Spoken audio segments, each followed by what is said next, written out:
to be.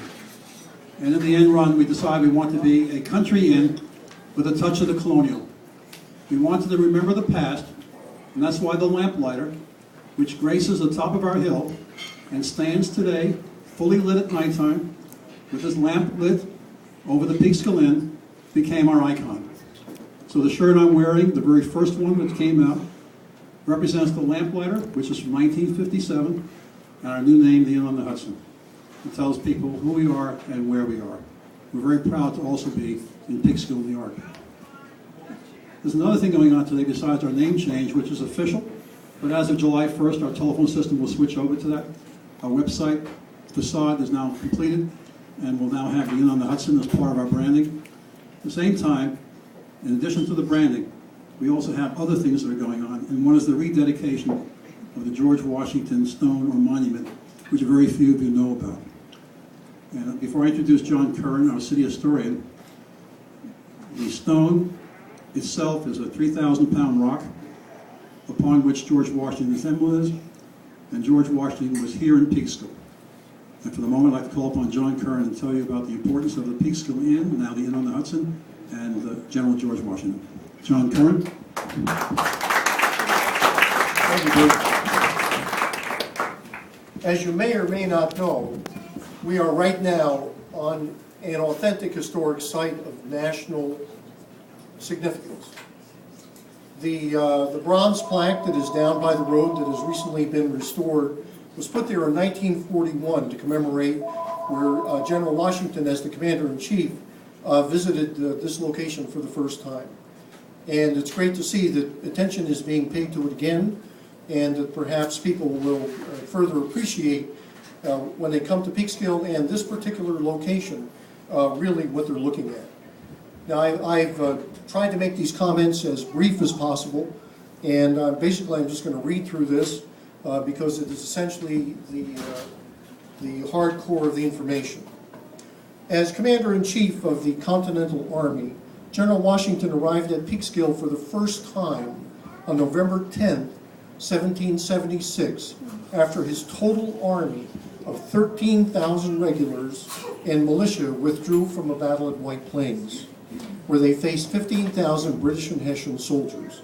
4,000 American troops were already here in Peekskill. Another 4,000 were on their way from the White Plains battlefield. Another 4,000 had gone into Rockland County and New Jersey. That really only adds up to 12,000 because they lost 1,000 at White Plains for various reasons. Washington's appearance here was impressive as he came down Crompond Road escorted by 60 cavalrymen. That night, he met with his officers at Daniel and Hannah Birdsall's house on Main Street. And yes, he slept there that night. November 11th, the next day, was devoted to a river tour of the Highland defensive fortifications already underway. The inspection team started from the headquarters at Birdsall House, came this way on Main Street, then paused to examine this view at this location where we are right now. The Revolutionary War soldiers saw, as we can see, the Hudson River as far south as Haverstraw, and that as the river turns into the hills, it narrows. Washington's grand military scheme was to use the natural geography as a military bottleneck to stop and repel any British movement up the river towards Albany or the new state capital at Kingston.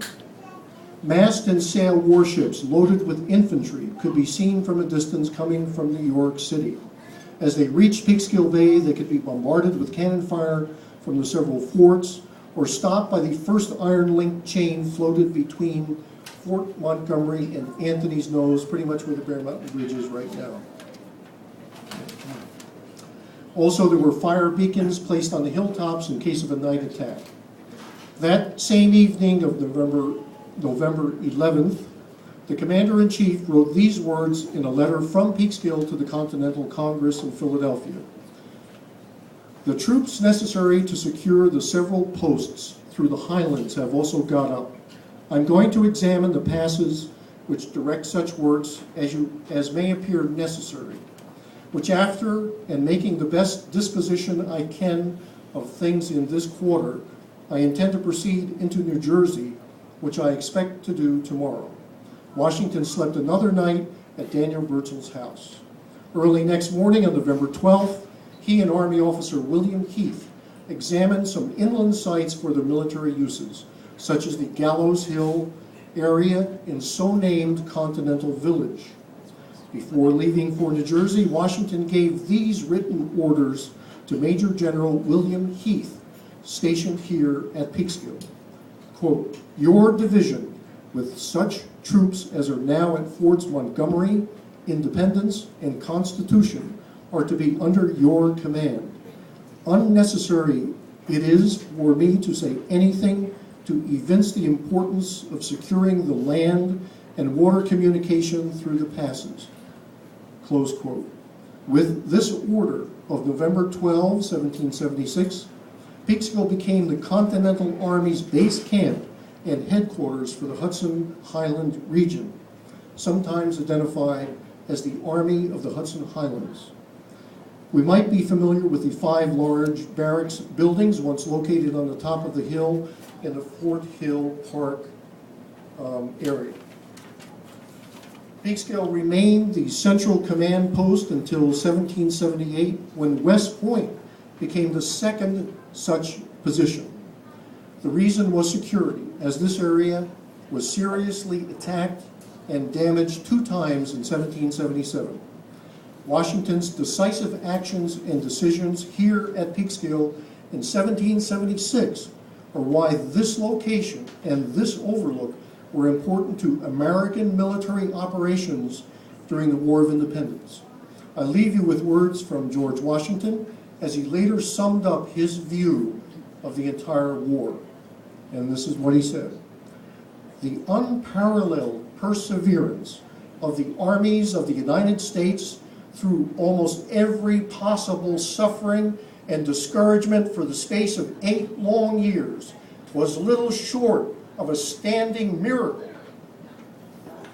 And of course, this doesn't include what General Washington did here in 1780 with Benedict Arnold, and also when the French army came through in 1782, and all these events were just as dramatic, but we don't have time for that now.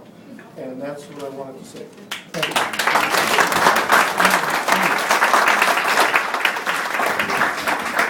Thank you, John. And on your way out, in the flagpole garden, right by the new lawn, in front of the new fence, George Washington's plaque is there. You'll see it with a big red stone. Just take a moment to walking around the grounds.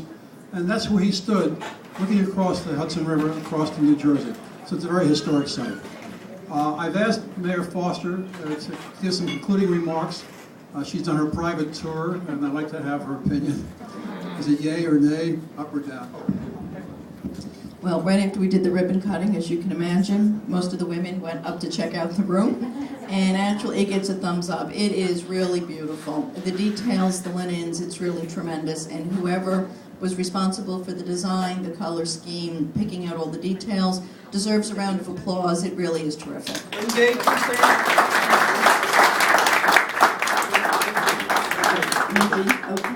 And we may not have introduced her, but Kim Sinistra from the Westchester County Office of Tourism was here today. Okay, and she looked at the room and said, okay, this I can sell. So, there you go. Okay, that's our story. We thank you very much for coming today. We have at least another, oh, sorry? You were going to mention the original founders. You were going to identify the original founders. Thank you very much. That's why I started to tear up tonight. A group of guys came to Peekskill, and they built a shopping center up on Main Street, going down 202, the Beach Shopping Center, which is still owned by, I think, the Goldstein family and a few of the other people. Sam Goldstein, of long memory, was represented by his children, Robert Goldstein, who sends his conveyance, and Robert's been on the board for the past 40 years. Arthur Goldstein, whose wife is here. Arthur's no longer with us. Muriel, we acknowledge Arthur. And Mike Goldstein, whose children, Jay and Ken, are here. So the Goldstein family well represented. My father-in-law, Frank Whitman, whose wife, Nancy, my wife Nancy, and his wife Carol, my sister-in-law Joanne, are represented as well.